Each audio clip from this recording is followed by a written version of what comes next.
નથી। ભૂગર્ભની વાત કરીએ તો જામનગર મહાનગરપાલિકા આજથી 5 વર્ષ પહેલા 20 લાખના ખર્ચે ભૂગર્ભ ગટરની સફાઈ થતી હતી। આજ 5 વર્ષ પછી તે ખર્ચ 4 કરોડે પહોંચ્યો છે, છતાં પણ લોકોને ભૂગર્ભની સમસ્યાથી કોઈ હલ નથી મળ્યો। ખાલી ખોટા બિલ બનાવવા, કોન્ટ્રાક્ટરો અને અધિકારીઓની મિલીભગતને કારણે લોકોને પરેશાની ઉઠવી પડે છે। તાત્કાલિક ધોરણે આ બાબતે યોગ્ય તપાસ થવી જોઈએ। જે જામનગરની પ્રજાના પૈસા બેફામ તંત્રની બેદરકારીની હિસાબે લૂંટાઈ રહ્યા છે, તેના પર તપાસ થઈ અને આ કોન્ટ્રાક્ટરોને સસ્પેન્ડ બ્લેકલિસ્ટ કરવા જોઈએ અને કે જે આ જામનગરની પ્રજા જે દુઃખ સહન કરે છે, જે ભૂગર્ભની ફરિયાદ કર્યા પછી ઓનલાઈન મેસેજ આવી જાય છે તમારી ફરિયાદ સોલ્વ થઈ ગઈ છે, પણ એ બોગસ ફરિયાદ હોય છે અને તેમાં ભ્રષ્ટાચાર કરવામાં આવે છે। તાત્કાલિક ધોરણે આના ઉપર કાર્યવાહી થવી જોઈએ।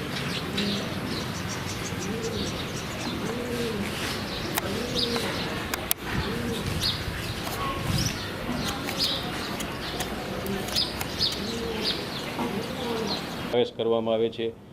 જામનગર શહેરની વાત કરીએ તો જ્યારથી ભૂગર્ભ ગટર નેટવર્ક અસ્તિત્વમાં આવેલું છે ત્યારથી હાલના તબક્કા સુધીમાં અલગ અલગ યોજનાઓ થકી ભૂગર્ભ ગટર પાઇપલાઇન નેટવર્કમાં વધારો થયેલ છે।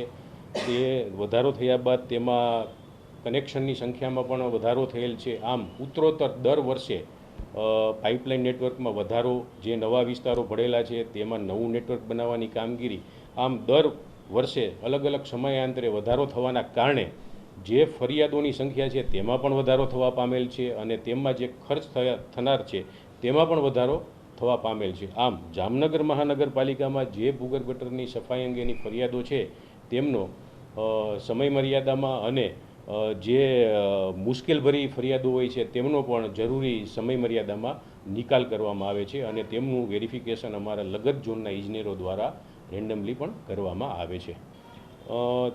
ફરિયાદો, ભૂગર્ભ ગટરની જે ફરિયાદો છે અલગ અલગ આપને મેં જણાવેલ છે, જેમાં અલગ અલગ માધ્યમો દ્વારા આપવામાં આવે છે, તે સ્થળ ઉપર નિકાલ કરી અને તેના લગત ઇજનેરો દ્વારા પણ વેરિફિકેશન કરી અને આગળની પ્રક્રિયા કરવામાં આવે। મારા ધ્યાન ઉપર હજુ સુધીમાં આવી કોઈ બાબત આવેલ નથી, પરંતુ ફરિયાદ અલગ અલગ અરજદારો દ્વારા કરવામાં આવતી હોય છે, અલગ અલગ વિસ્તારોની હોય છે।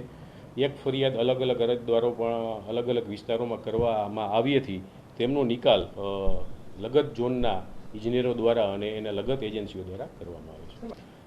ફરિયાદો એપ્રોક્સિમેટલી જોવા જઈએ તો પર ડેની અંદાજે 150થી 170 અને ક્યારેક ભારે વરસાદ, હમણાં તાજેતરમાં ભારે વરસાદ આવેલો છે ત્યારે 200 ઉપરથી પણ ફરિયાદો આવે છે।